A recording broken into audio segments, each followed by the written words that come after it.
ये देखें यहाँ पे हमारे पास ये फॉर्म आ गई है, ठीक है। अब हमने जब इस फॉर्म को फाइंड करना है, इस फॉर्म को सिंप्लीफाई करने के लिए भी हमारे पास कोई ना कोई मेथड तो कोई ना कोई तो सिंप्लीफिकेशन होगी ना, जिससे हम इस चीज़ को जनरलाइज कर सकें। तो अब देखें, इस चीज़ को सॉल्व करने से पहले मैं आपको ये चीज़ बता दूं, हमारा ये जो एक्सरसाइज है ना, ये according to long question most important exercise है, क्योंकि इससे बहुत ज़्यादा क्वेश्चंस आते हैं, बहुत ज़्यादा क्वेश्चंस जो हैं वो कन्वे किए जाते हैं, जिसकी वजह से ये इसमें से एक लॉन्ग या दो लॉन्ग तो मस्ट है आपके पेपर में, जो आपको आने ही आने हैं, ठीक है। अब यहाँ पे देखें, यहाँ पे उन्होंने हमें जिस फॉर्म दी हुई है और हमें इसे सिंप्लीफाई करना है। अब हमें इसे किस तरह सिंप्लीफाई करना है, इन्होंने हमें आगे से ये तो नहीं कहा ना इस फॉर्म, ये आपको फॉर्म है, आपको इस फॉर्म को इस फॉर्म में चेंज करना है। इन्होंने जैसे हमें क्वेश्चन दिया हुआ है और हमने बाय कंपेंडो डिपेंडो थ्योरम जो है वो सॉल्व करना है। अब जब कंपोनेंडो और डिवेंडो थ्योरम जो है वो एक्सप्लेन करेंगे, देखें तो जो फॉर्म है वो नीचे वाली फॉर्म ऊपर से ऐड होगी, नीचे वाले सब्ट्रैक्ट होगी। अब इस तरह जब हम इसे करेंगे तो हमारे पास क्या आ रहा है, कर्ली ब्रैकेट नहीं आएगा, लार्ज ब्रैकेट जो हमारे पास आता है, ठीक है, वो ब्रैकेट आएगी। उसके बाद हमारे पास आ जाएगा x minus 2 under bracket square, फिर माइनस x माइनस 4 का स्केयर अंडर ब्रैकेट, और फिर ब्रैकेट क्लोज, फिर से ब्रैकेट आएगी तो हमारे पास क्या आ जाएगा x माइनस 2 का स्केयर, प्लस आ रहा है ना मिड में, और फिर प्लस आएगा, फिर x माइनस 4 का स्केयर, फिर ब्रैकेट क्लोज, फिर ओवर आ जाएगा, फिर यही चीज़ हमारे पास आएगी और यहाँ पे माइनस साइन आ जाएगा मिड में, और उधर आ जाएगा 12 प्लस 13 ओवर 12 माइनस 13। तो यहाँ पे जब हम ब्रैकेट को ओपन करेंगे तो हमारे पास क्या आ रहा है, x माइनस 2 का स्केयर माइनस x माइनस 4 का स्केयर प्लस x माइनस 2 का स्केयर प्लस x माइनस 4 का स्केयर। तो नीचे हमारे पास क्या आ जाएगा, x माइनस 2 का स्केयर माइनस x माइनस 4 का स्केयर माइनस x माइनस 2 का स्केयर माइनस x माइनस 4 का स्केयर। अब देखें ये वाली वैल्यू ये इसके साथ कट हो रही है, ठीक है, ये वाली वैल्यू ये इसके साथ कट हो रही है, पीछे हमारे पास क्या बच रहा है, हमारे पास ये फॉर्म बच रही है, ठीक है। अब जब हम इस फॉर्म को चेंज करेंगे तो हमारे पास क्या आ जाएगा, ये देखें ये माइनस है और ये देखें ये माइनस है और ये प्लस है, ये प्लस है और ये माइनस है, माइनस प्लस कट जाएंगे तो हमारे पास बचेगा 2x माइनस 2 का स्केयर माइनस 2x माइनस 4 का स्केयर। अब ये देखिए ये माइनस 25 आ रहा है, ये 25 हो जाएगा, नीचे माइनस 1 है तो ये माइनस साथ कट जाएगा तो हमारे पास 2 से कट गया, तो हमारे पास क्या आ जाएगा x माइनस 2 का स्केयर ओवर x माइनस 4 का स्केयर, जो कि इक्वल आएगा 25 के। अब देखिए, अब यहाँ पे हमें स्केरिक फॉर्म तो हमें फाइंड करनी ही नहीं है, हमें जो फॉर्म फाइंड करनी है हम उस फॉर्म के अकॉर्डिंग क्वेश्चन करेंगे, ठीक है। तो अब हम उस फॉर्म को अकॉर्डिंग देखते हुए, अब देखिए यहाँ पे स्केरिक फॉर्म आ रही है तो हम यहाँ पे अंडर रूट ले लेंगे। जब अंडर रूट लेंगे तो हमारे पास क्या आ जाएगा, हमारे पास x minus 2 x minus 4 plus minus 5। अब 25 का स्केयर क्या होता है, 5 होता है। तो अब ये देखिए यहाँ पे एक दफ़ा पॉजिटिव आ जाएगा, एक दफ़ा नेगेटिव आ जाएगा। तो जब हमारे पास पॉजिटिव आ जाएगा तो हम इसे सिंप्लीफाई करेंगे, क्योंकि हमें x की वैल्यू फाइंड करनी है, तो हम इसे सिंप्लीफाई करेंगे तो हमारे पास क्या आ जाएगा, x minus 2 over 5 x minus 4 x minus 2 over 5 x minus 20। अब ये जो नंबर्स हैं वो सेपरेट हो जाएंगे और x की वैल्यू सेपरेट हो जाएंगी, तो हमारे पास क्या आ जाएगा 8 इज इक्वल टू 4x। तो यहाँ पे हमारे पास x की वैल्यू जो आ जाएगी वो आ जाएगी 9/2, और इधर हमारे पास क्या आ जाएगा, माइनस है, माइनस से मल्टीप्लाई होगा तो -5 प्लस 20, तो यानी कि 6s ओवर 22। तो यहाँ पे हमारे पास आ जाएगा 11/3। अब देखते हैं हमारा आंसर एग्जैक्ट वही है, ठीक है। अब हम इस फॉर्म को जब हम इस फॉर्म को सिंप्लीफाई कर लेंगे तो देखें हमारे पास ये चीज़ आ गई। इसी तरह हमारा जो नेक्स्ट क्वेश्चन है वो एज इट इज़ ऐसे सिंप्लीफाई होना है जैसे और हम लोग सिंप्लीफाई कर रहे हैं, ठीक है। बस बात बताऊँ क्या होती है, आपको सिंपली सी चीज़ बताती हूँ। आपको अगर क्वेश्चन के मेथड का, आपको अगर थ्योरम की अच्छे से समझ आ जाती है ना, तो आप सवाल को हल कर लेते हैं। वरना फिर बाद में क्या होता है, हम लोग अक्सर होता है, हम लोग ना क्वेश्चन को हमें पता होता है सॉल्व कैसे होना है, हम लोग कन्फ्यूज जाते हैं, और जो हमारा कंफ्यूज हो जाता है वो हमारा काम खराब कर देता है, क्योंकि हम जब कंफ्यूज होते हैं तो ऑब्वियसली जो हमें चीज़ आती होती है हम उस चीज़ को भी भूल जाते हैं, और अक्सर हमारी मेमोरी जो होती है, हम रिमाइंड कर रहे होते हैं कि हमने इस चीज़ को कैसे किया था, लेकिन हमें वो चीज़ रिमाइंड नहीं आ रही होती कि हमने उस चीज़ को कैसे सिंप्लीफाई किया था। तो अपनी मेमोरी को उस हिसाब से सिंप्लीफाई करें जिस हिसाब से आप इजीली क्वेश्चन कॉल कर सकते हैं, क्योंकि अक्सर क्वेश्चंस जो होते हैं वो इतने कॉम्प्लिकेटेड, इतने मुश्किल हो जाते हैं कि हमें समझ आती है, क्योंकि हमने क्वेश्चंस किए होते हैं। अब देखिए मैं आपको यहाँ इस क्वेश्चन को ज़रा सा चेंज करके दूंगी ना, तो आप सब लोग कंफ्यूज हो जाएंगे इन क्वेश्चन को कैसे करना है, जबकि मेथड भी वही है, थ्योरम भी वही है, एक्सरसाइज भी वही है, सॉल्यूशन भी वही है। इसीलिए अपने आप को इतना स्ट्रॉन्ग, अपने इस मैथ को इतना स्ट्रॉन्ग करना चाहिए कि आपको कोई भी जिस तरह मर्जी का मैथ देना, जिस तरह मर्जी का क्वेश्चन दे, आपको इजीली सॉल्व करना आना चाहिए। अब देखिए यहाँ पे उन्होंने आपको कितने मेथड से इस थ्योरम को अप्लाई करना सिखाया हुआ है, तकरीबन 4 या 5 मेथड्स आपको उन्होंने इसमें बताए हुए हैं। तो अगर आपको फिर भी इनमें से कोई भी एक मेथड ना आए तो ये कितनी वो awkward बात है, क्योंकि देखें आपको एक सवाल को करने के इतने मेथड्स, इतने तरीके बताए जा रहे हैं कि किस तरह से सिंप्लीफाई करना है, फिर भी आप उस चीज़ को प्रैक्टिस ना करो तो ये तो फिर बहुत गलत बात होगी। बाकी ये है कि practice make a man perfect, ये मैं आपको हमेशा बात कहती हूँ कि जब भी आप प्रैक्टिस करते हैं तो आपके आपके पास किसी चीज़ की कमी ही हो जाती। हाँ, आपका जो टाइम होता है वो काफ़ी ज़्यादा एक सब्जेक्ट पे फोकस करने में लग जाता है, ठीक है। लेकिन अगर आपकी आदत हो जाती है ना प्रैक्टिस करने की, प्रैक्टिस करने से ये फ़ायदा होता है, आपकी स्पीड फास्ट होती है। आपकी स्पीड फास्ट होती है तो एक तो आपकी स्पीड फास्ट होती है, दूसरा ये होता है कि आपको चीज़ों की बहुत जल्दी समझ आने लग जाती है, आप उसे पिकअप बहुत जल्दी करते हो। लाइक बट आपको हर चीज़ को यूं चुटकियों में पिक करते हो, आपको हर चीज़ की 5 सेकंड्स के अंदर समझ आती है कि इसमें क्या चीज़ सिंप्लीफाई करनी है, इसमें क्या चीज़ जनरलाइज करनी है, इसमें कौन सी चीज़ को कैसे समझना है, यहाँ पे कौन सी चीज़ कैसे सिंप्लीफाई की गई है, यहाँ पे क्या क्या कैसे कैसे जनरेट किया गया है। ये जो सारी चीज़ें होती हैं ये आपको इस चीज़ में सिखाई जाती हैं। बाकी जो मेथड रह जाता है कि हर मेथड के करने के डिफरेंट मेथड्स होते हैं, तो यहाँ पे हर क्वेश्चन को आपको करने के डिफरेंट मेथड बताए गए हैं, डिफरेंट फार्मूलाज बताए गए हैं। तो मैं आपको हमेशा की तरह की बात कहूँगी कि अगर आपको फार्मूलाज याद नहीं होते हैं तो आप उन फार्मूलाज को किसी भी शीट पे लिख के अपनी दीवार पे चिपका लें। आते जाते कभी भी आपकी नज़र पड़े आप उसे एक दफ़ा रिवाइज करें। दिन में एक दफ़ा आप अपनी वॉल क्लॉक को तो देखेंगे, अगर वॉल क्लॉक को नहीं देखते तो आप अपने वॉल पेपर पे लगा लें, वॉलपेपर को नहीं देखते तो अपनी डीपी पे लगा लें, डीपी को नहीं देखते तो अपने किसी दोस्त के जो है उस पे व्हाट्सएप पे सेंड करके उधर पिन कर दें, क्योंकि जब चीज़ें पिन की होती हैं ना तो फिर आप उस चीज़ को चेक ज़रूर करते हैं। उससे बताऊँ क्या होता है, एक तो आपका ये होता है आपका माइंड बार बार उस चीज़ को रिवाइज करता रहता है, आपको वो चीज़ याद होती रहती है, आपको वो चीज़ टिप्स याद होती रहती हैं कि इन्हें कैसे कैसे सिंप्लीफाई किया गया है, इन्हें किस तरह जनरेट किया गया है। वो सारा कुछ जब आपको याद हो जाता है तो फिर आपके लिए बहुत ज़्यादा ईजी हो जाता है इन चीज़ों को फाइंड करना, ठीक है।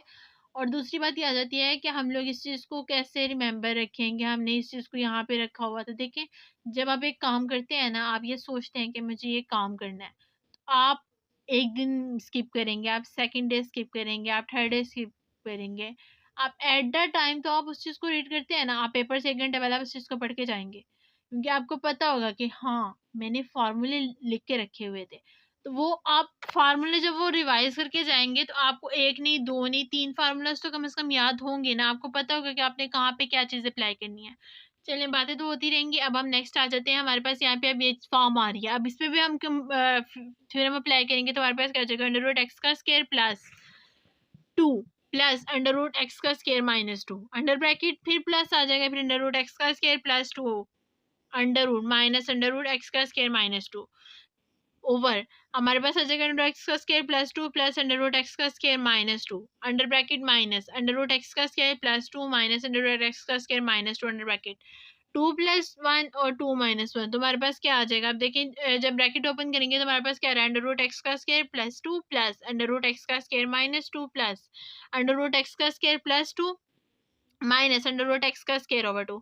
अब यहाँ पे देखिए अंडर रूट एक्स का square minus 2 under root x का स्क्वायर माइनस 2, ये पॉजिटिव नेगेटिव है आपस में कट जाएंगे, तो हमारे पास क्या बच जाएगा 2 अंडर रूट एक्स का स्क्वायर प्लस 2।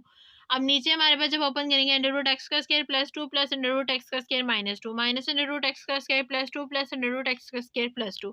अब माइनस अंडर रूट एक्स का square plus 2 under root plus under root x का स्क्वायर प्लस 2, ये आपस में कट जाएंगे, तो हमारे पास क्या बच जाएगा 2 अंडर रूट एक्स का स्क्वायर प्लस 2। तो नीचे साथ इक्वल क्या आ रहा है 3/2।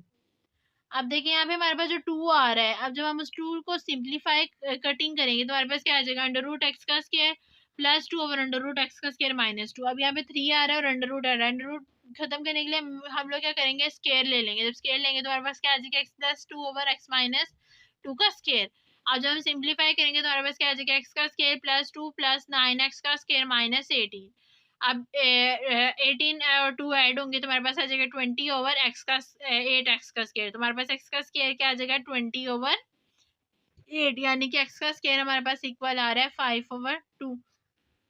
अब हम टेकिंग अंडर रूट लेंगे तो हमारे पास क्या वैल्यू हो रही है एक्स की, plus minus under root 5 over 2 plus minus under root 5 over 2, ये हमारे पास आंसर आ रहा है। ठीक है, अब नेक्स्ट हम लोग देखते हैं हमारे पास क्या क्वेश्चन है। Question number 8। अब इससे भी एज इट इज हम लोगों ने वही करना है, पहले हम लोग थ्योरम अप्लाई करना है, थ्योरम अप्लाई करने के बाद हम लोगों ने यहाँ पे कटिंग्स की हैं। ठीक है, उन कटिंग्स को करने के बाद हम लोगों ने इसे सिंप्लीफाई किया। सिंप्लीफाई करने के बाद अगर तो हमारे पास अंडर रूट में वैल्यूज आ रही है तो हमने स्क्वायर ले लिया, अगर क्यूबिक में आ रही है हमने क्यूबिक ले लिया है। जो भी फॉर्म आ रही होती है आपने इस फॉर्म के साथ अप्लाई करना होता है। यहाँ पे जब हम अप्लाई करेंगे तो हमारे पास क्या आ रहा है, अंडर रूट एक्स का स्क्वायर प्लस 8p का square minus under root x का स्क्वायर माइनस p का square bracket close, plus under root x का स्क्वायर प्लस 8p का square plus under root x का square minus p bracket close is equal to 1 + 3। फिर हम लोग करेंगे under root x का स्क्वायर प्लस 8p का square minus under root x का square minus p bracket close minus under root x का square plus 8p का square plus under root x का square minus p bracket close 1 - 3।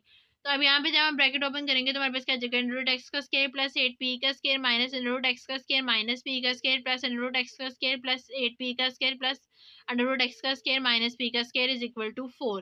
अब देखिए minus under root x का square minus p का square plus under root x का square minus p का square, ये आपस में कट जाएंगे तो हमारे पास क्या बचेगा, 2 अंडर रूट एक्स का स्क्वायर प्लस 8p का स्क्वायर।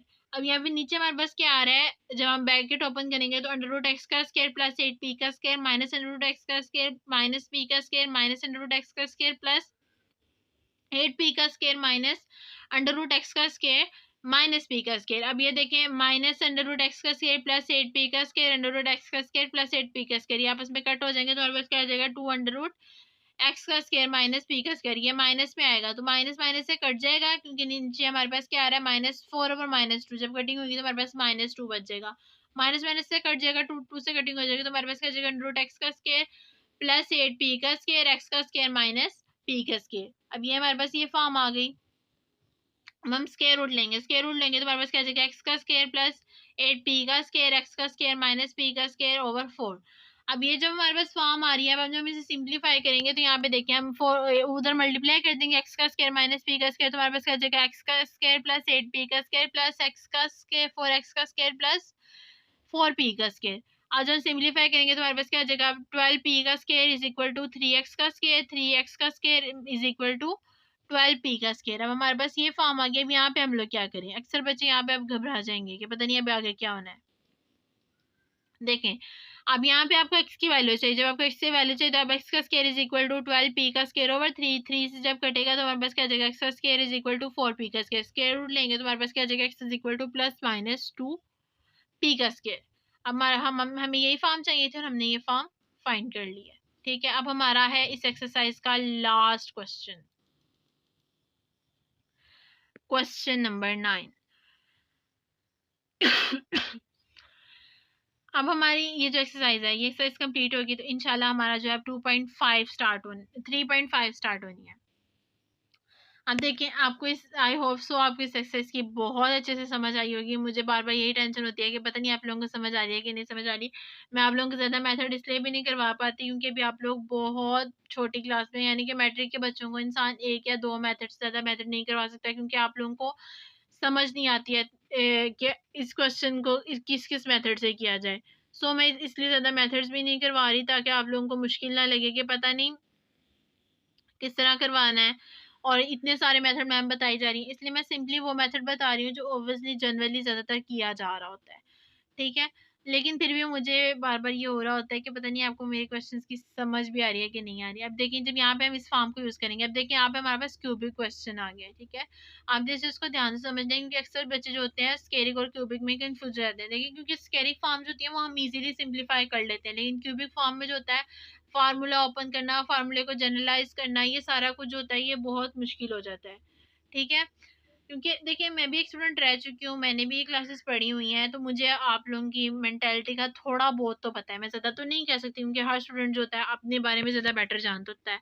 टीचर्स जानते होते हैं कि बच्चों को क्या चीज़ समझ नहीं आ रही क्या नहीं आ रही, लेकिन मैं कौन सा आप लोगों से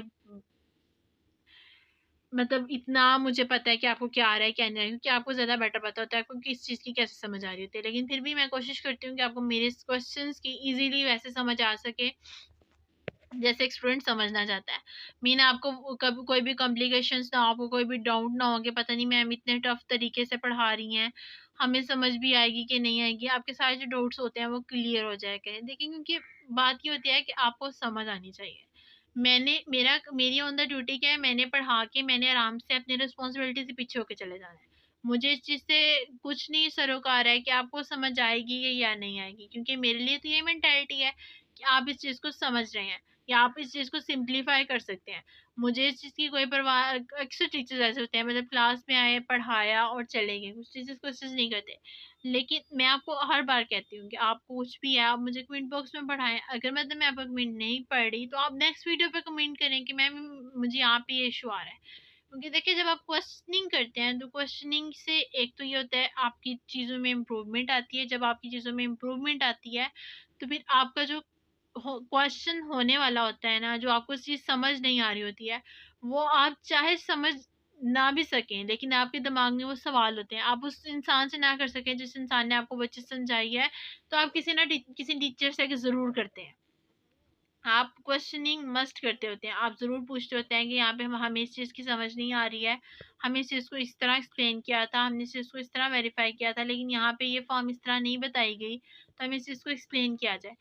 क्योंकि क्वेश्चनिंग जो होती है वो बहुत अच्छी चीज़ होती है, उसे आपको करना चाहिए। बाकी अब ये हम इधर फॉर्म चेंज करेंगे तो हमारे पास क्या आ जाएगा, अंडर रूट एक्स प्लस 5 का cube is minus x minus 3 का क्यूब, फिर ब्रैकेट क्लोज हो जाएगी, फिर प्लस आ जाएगा एक्स प्लस 5 का क्यूब प्लस एक्स माइनस 3 का क्यूब, फिर ब्रैकेट क्लोज हो जाएगी, फिर ओवर की फॉर्म में आ जाएगी एक्स प्लस 5 का क्यूब माइनस एक्स माइनस 3 का क्यूब, फिर ब्रैकेट क्लोज हो जाएगी, फिर माइनस आ जाएगा एक्स प्लस 5 का क्यूब प्लस एक्स माइनस 3 का क्यूब, फिर ब्रैकेट क्लोज आ जाएगी।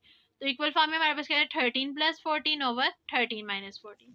जब हम ब्रैकेट ओपन करेंगे तो हमारे पास क्या आ जाएगा, एक्स प्लस 5 का क्यूब माइनस एक्स माइनस 3 का क्यूब प्लस एक्स प्लस 5 का क्यूब प्लस एक्स माइनस 3 का क्यूब, माइनस एक्स प्लस 3 का क्यूब और प्लस एक्स माइनस 3 का क्यूब यहाँ पर इसमें कट जाएंगे तो हमारे पास क्या हो जाएगा, टू ब्रैकेट एक्स प्लस 5 का क्यूब।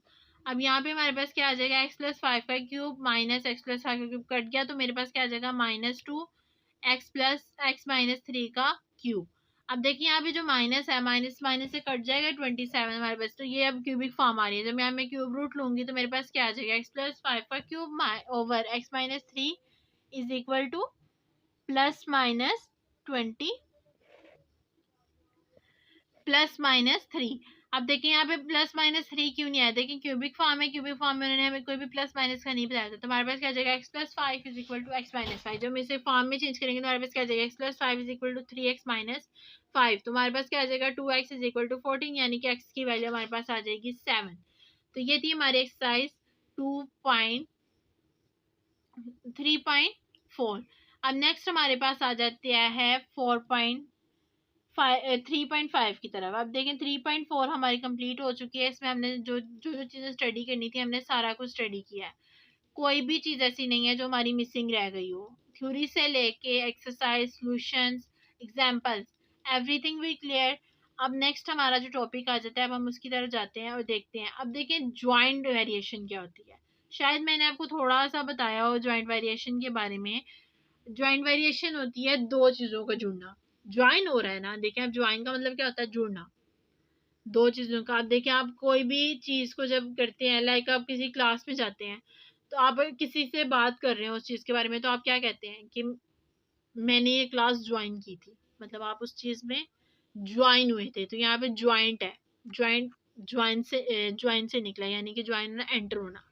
अब यहाँ पे डायरेक्ट और इनडायरेक्ट आपस में ज्वाइन हो गया, यानी कि इनका कॉम्बिनेशन बन गया, एक साथ इकट्ठे होके किसी चीज का करना, वो ज्वाइंट वेरिएशन होता है। लाइक मतलब दो चीजों का कॉम्बिनेशन होना, लाइक आप कोई भी दो फॉर्म्स ले लें, दो क्वेश्चंस ले लें, उन्हें आपस में कंबाइन कर दें, फिर आप क्या इन्हें सॉल्व करो। अगर आपको याद हो हमने क्वेश्चंस किए थे लीनियर और क्वाड्रेटिक इक्वेशंस वाले, तो मैंने आप दो क्वेश्चंस को ज्वाइन करे थे और ज्वाइन करने के बाद ही आपकी वो फॉर्म निकल रही थी ना, तो फिर आपका वो सोल्यूशन सिंप्लीफाई हो रहा था। तो ज्वाइन इस चीज़ के लिए यूज़ होता है कि मतलब आप दो चीज़ों को इकट्ठा करके जब उन्हें सॉल्व करते हैं तो देन आप उन्हें ज्वाइन करते हैं। अब यहाँ पे क्या आ जाता है, a combination of direct and inverse variations of one or more than one variables form, यानी कि वो एक या एक से ज्यादा वेरिएबल्स हो सकते हैं.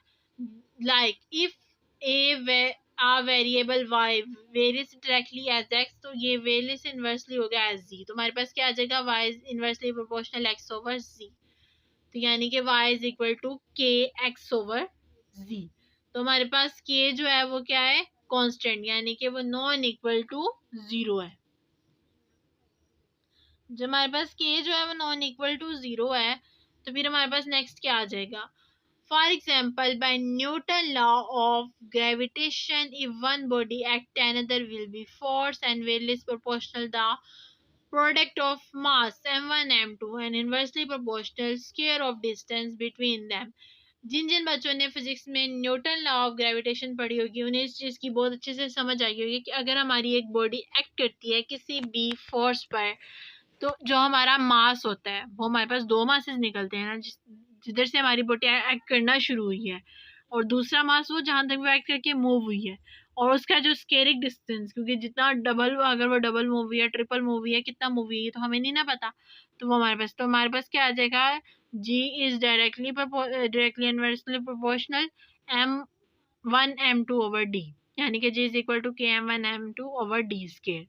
तो के हमारे पास नॉन इक्वल टू 0 है. नेक्स्ट हमारे पास आता है programme related to joint. If y variables joined as x square z and z is equal to y is equal to 6 when x is equal to 3, 4 and z is equal to 9, where y as a function of x and z, determine the value of y when x is equal to 8 minus 8 and z is equal to 12. अब देखें, यहाँ पे उन्होंने inversely नहीं कहा, उन्होंने just वेरलिस jointly कहा है, यानी कि हमारे पास जो फॉर्म आएगी वो बाय मल्टीप्लाइकेटिव आएगी, बाय डिवीजन फॉर्म में नहीं आएगी. तो अब जब हम इसे वेरलिस ज्वाइन करेंगे तो हमारे पास क्या आएगा, वाई वेरलिस प्रोपोर्शनल हमारे पास एक्स स्क्वायर मल्टीप्लाई बाय जी, यानी कि वाई इज इक्वल टू के एक्स स्क्वायर जी आ जाएगा. अब उन्होंने हमें y की वैल्यू 6 दी हुई है, x की 4 दी हुई है और z की 9 दी हुई है, यानी कि हमें k की वैल्यू फाइंड करनी है. तो हमारे पास क्या आ जाएगा, 6, 4 का स्क्वायर और 9, 4 का स्क्वायर हमारे पास क्या आ जाएगा 16, 9 जब वो 9 के साथ मल्टीप्लाई होगा तो हमारे पास क्या वैल्यू आ जाएगी, 16 आ जाएगा. अब यहाँ पे जब हमारे पास ये वैल्यूज होंगी तो हमारे पास कटिंग होगी, यानी कि 3 से जब कटिंग करेंगे तो हमारे पास क्या आ जाएगा 2/3. अब 2 के साथ जब कट होंगे तो हमारे पास क्या आ जाएगा 4 8, तो 3 8 24, यानी कि 1/24. आप कटिंग कर सकते हैं, आप डायरेक्ट एनालाइज करके भी वैल्यू निकाल सकते हैं. मैंने यहाँ पे डायरेक्ट कटिंग कर दिया, पहले 3 के साथ और फिर 2 के साथ, और फिर हमारे पास वैल्यू आ गई है. अब उन्होंने नेक्स्ट उन्होंने हमारे पास कहा हुआ है, अब क्या है कि हमारे पास आ रही है 1/4 वैल्यू. तो उन्होंने अब हमें क्या कहा हुआ है कि हमें किसकी वैल्यू फाइंड करनी है, हमें y की वैल्यू फाइंड करनी है, जबकि हमारे पास x की भी वैल्यू और z की भी वैल्यू है. x की वैल्यू -8 है, तो -8 और -8 जब मल्टीप्लाई होंगे तो हमारे पास क्या आ जाएगा 64. अब जब हम 64 को करेंगे मल्टीप्लाई 12 के साथ तो हमारे पास क्या वैल्यू आएगी, देखिए ये जब मल्टीप्लाई करके इन्होंने कटिंग करके हमारे पास जो y की वैल्यू आ रही है वो हमारे पास आ रही है 32. ठीक है. इसी तरह अब देखें, आप जब क्वेश्चन को दो गौर से पढ़ते हैं ना आपको समझ आती है. अब अगर मैं ना पढ़ती, मैं जस्ट ये पढ़ लेती ये ज्वाइंटली है, मैं फार्मूले में डिवीजन फॉर्म में भी ले जाती वैल्यू को, तो मेरा सवाल क्या हो जाता है गलत. अब मुझे पता है वेरियस का मतलब क्या है, कि डायरेक्ट जो है या हमें उन्होंने कोई नहीं कहा कि आपके पास कोई लॉस हो रहा है, उन्होंने कहा अगर वैल्यू इंक्रीज हो रही है तो वैल्यू इंक्रीज बढ़ती ही जा रही है, अगर वैल्यू कम हो रही है तो वैल्यू कम होती ही जा रही है. सो आपको इस चीज़ का खास ध्यान रखना है कि आपके पास जो वैल्यूज आ रही हैं वो किस फॉर्म में आ रही हैं, आपने इन्हें किस फॉर्म में सिंप्लीफाई करना है. ये देखिए क्वेश्चन को करना बहुत आसान होता है. मैं आप पे कभी भी किसी चीज़ का मतलब बर्डन नहीं डालूंगी. देखिए अगर मैं स्टूडेंट हूँ तो ऑब्वियसली आप भी स्टूडेंट हैं. ठीक है. अगर मैं स्टूडेंट रह चुकी हूँ, ठीक है, लेकिन आप अभी स्टूडेंट हैं, आपने इस कोर्स को पढ़ना है, इस कोर्स को समझना है. अल्हम्दुलिल्लाह से हमारा ये चैप्टर 1 से स्टार्ट हुआ है और अब हमारा थर्ड चैप्टर है जो ऑन द एंडिंग पे पहुंचने वाला है। ठीक है, तो जब चीज़ों की समझ आती है ना, तो हम उस चीज़ को उस हिसाब से वेरीफाई करते हैं जिस हिसाब से हमें उस चीज़ की समझ आ रही होती है। अगर हम उस चीज़ को उस हिसाब से समझ नहीं ना पाते हैं, तो फिर हमें किसी भी चीज़ की समझ नहीं आती। अब देखिए, मैं यहाँ पे बीएस के लेवल के सवाल ला के रख दूंगी ना, जब आपको मैट्रिक की ए या बी का नहीं पता होगा, तो आपको बीएस के क्वेश्चंस का भी समझ नहीं आएंगे, क्योंकि 9, 10, 11, 12 ये बीएस की नर्सरी प्रेप निकाल लगा लिया आप, कि लाइक बीएस में आप थोड़ा सा चलना सीखते हैं, और फर्स्ट ईयर सेकेंड ईयर में आपकी जो है हल्की हल्की जो होती है वो आपको एक्सपीरियंस हो जाता है चलने का। आपको पता चल जाता है कि ये जगह, यहाँ पे आप बैठ, ये जगह बैठने वाली है, ये जगह बैठने वाली नहीं है। आपको थोड़ी बहुत सेंस आ जाती है। और जब आप बीएस में चल जाते हैं तो आप रनिंग करने लग जाते हैं, आपको भागना आ जाता है, आपको पता चल जाता है आपने किधर कौन सा स्टेप कैसे लेना है। अभी तो आपकी क्लास बहुत छोटी है, ठीक है, अभी आप सीखें भी, मज़े भी करें, लेकिन उसके साथ साथ अपनी स्टडी पर भी फोकस करें, क्योंकि आपका ये जो रिज़ल्ट है ये आगे जाके भी बहुत मैटर करना है। ठीक है, सो अब तो वैसे भी रिज़ल्ट्स जो हैं वो जिस फॉर्म में आना शुरू हो गए हैं, लेकिन मैं इंशाल्लाह आप सबके लिए यही दुआ करूँगी कि अल्लाह ताला आप लोगों को हर मंजिल में कामयाब करे, आपकी हर मुश्किल को आसान करे, आपके हर ख्वाब को पूरा करे, क्योंकि देखिए हर चीज़ जो होती है वो मिल जाती है। आपका क्या ड्रीम है, आपने उस चीज़ को कैसे मॉडिफाई करना है, आपने उस चीज़ को कैसे सोचना है, ये आपको पता होना चाहिए। मैं यहाँ पे आऊँगी, मैं लेक्चर दूँगी, मेरी जगह कोई और टीचर आ जाएगा, वो मेरे से भी अच्छा इम्प्रूव करेगा। ठीक है, हर कोई अपना बेस्ट देता है। आपको एक बात बताऊँ, जो टीचर्स होते हैं ना, वो कभी भी ये नहीं चाहते कि उनका कोई भी स्टूडेंट डाउन रहे। ठीक है, उनकी हमेशा कोशिश ये होती है कि उनका हर स्टूडेंट जो है वो बेस्ट इम्प्रूवमेंट दे, बेस्ट से बेस्ट काम करे। ठीक है, ये लेज़ी हम लोग होते हैं। ठीक है, हम उन्हें वैसा रिस्पॉन्स नहीं दे पाते जैसे हमारे टीचर्स हमसे चाह रहे होते हैं। हमारी कोशिश होती है, हम चाहते भी हैं कि हम वैसा कर पाएँ, लेकिन हम लोग नहीं कर पाते। सो स्ट्रगल में डिप्रेशन नहीं होना चाहिए। ठीक है, आजकल के स्टेज आ जाते हैं कि बच्चों के मार्क्स कम आ रहे हैं, तो बच्चे बस गए। अब इसी टेंशन में हम आगे पढ़ना छोड़ देते हैं। हम ये सोचते ही नहीं है कि हमारा ज़रा सा ना फोकस होना, हमारा करियर, हमारे इर्द गिर्द के लोगों का क्या कुछ ख़राब करता है। मैं आपको एक बात बताऊँ, आपके पेरेंट्स आपको यहाँ तक कहेंगे कि वो आपको ये तक भी बोलेंगे कि पढ़ा नहीं है, तुमने पढ़ा नहीं है। ठीक है, बात सारी ये होती है कि आप किस तरह स्ट्रगल करते हैं, आपको किस चीज़ की कितनी अच्छे से समझ आ रही है, आप उस चीज़ को कैसे मॉडिफाई कर रहे हो, ये चीज़ मैटर करता है। क्योंकि देखिए, पढ़ना लिखना वो हर किसी को आता है। मैं हूँ ना, मैं आऊँगी, मैं अपने तरीके से पढ़ा के चली जाऊँगी। मैंने अभी को बताया, मेरी जगह कोई और टीचर आएगा, वो अपने तरीके से पढ़ा के चला जाएगा। हमारा काम आपको जस्ट नॉलेज फॉर्म करना है, आगे मेहनत, स्ट्रगल, सब कुछ आपका है। मैं अब बैठी हुई हूँ ना, ठीक है, मैं आपको चाहूँ तो मैं 5 मिनट में स्क्रॉल करके, मुझे क्या, मुझे जस्ट बताना है ना कि इसकी, देखिए अभी इसकी 2 एग्जांपल्स हैं। ठीक है, आगे इसके तकरीबन 6 सवाल हैं। मैं आपको चाहूँ तो मैं अभी, ये 2 घंटे का भी काम नहीं है, 2 मिनट्स का काम है। मैं आपको एक सवाल करवाऊँ और मैं आपको कहूँ कि जाएं, बाकी आपने करने हैं। लेकिन मैं आपको एक-एक क्वेश्चन एक्सप्लेन करके बता रही हूँ। मैं आपको बता रही हूँ कि हर क्वेश्चन के मॉडिफ़ाई करने में क्या डिफरेंट है, इसमें हम लोगों ने क्या-क्या सिम्प्लीफ़ाई किया। मैं आपको अक्सर प्रीवियस लेक्चर में कह देती हूँ कि मैं आपको इतनी एक्सरसाइज़ करवा दूँगी, लेकिन फिर बाद में मैं खुद ही कहती हूँ कि यार ये बहुत ज़्यादा हो जाएगा, इस तरह तो फिर बच्चों को समझ नहीं आएगी कि मैंने क्या करवाया है। सो ये सारी चीज़ें तो इंशाल्लाह चलती रहेंगी। अल्लाह ताला आपको आप लोगों की हर मंजिल में कामयाब करे। अगर आप लोग कभी भी अपनी ज़िंदगी में कहीं भी डाउन हो, तो आप लोग बजाय इसके कि वहीं पे अपने स्ट्रगल छोड़ दें, आपको और स्ट्रगल करना चाहिए। ठीक है, क्योंकि एक इंसान बार बार गिरता है। अब जब हम बड़े होते हैं, हम कितनी दफ़ा गिरते हैं, हज़ारों चोटें लगती हैं, फिर जाके हमें चलना आता है। ठीक है, ये चीज़ याद रखा करें। देखिए, हमारी ज़िंदगी में ये हमारे लिए इतना बड़ा लेसन होता है कि जब हम नया नया चलना सीखते हैं, तब भी तो हम कितनी दफ़ा गिरते हैं, कितनी दफ़ा उठते हैं, फिर हमें जाके चलना आता है। तो फिर हम अपने जब इस तरह की लाइफ में फेलियर्स और पासिंग मार्क्स आते हैं, तब तो हमें कोई चोट नहीं ना लगती, ना ही हमारे कहीं से खून निकलता है, ना ही हमारा कोई ज़िया होता है, ना ही हमारा सर फटता है। तो तब हम क्यों रोते हैं?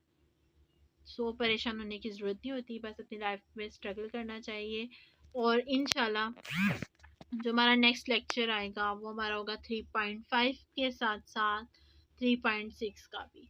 सो आई होप सो कि आप लोगों को इसकी एग्जाम्पल नंबर 1 की समझ आई होगी। बाकी आप लोगों का जो थोड़ा सा टास्क है, रिसर्चिंग टास्क है, सो कोशिश कीजिएगा कि आप पढ़ के आएँ कि ज्वाइंट वेरिएशन क्यों बनाया गया।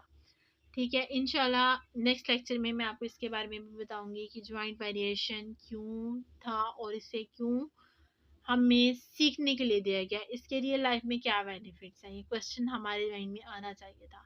बाकी इंशाल्लाह नेक्स्ट लेक्चर तक के लिए अल्लाह हाफिज़, take care and best of luck.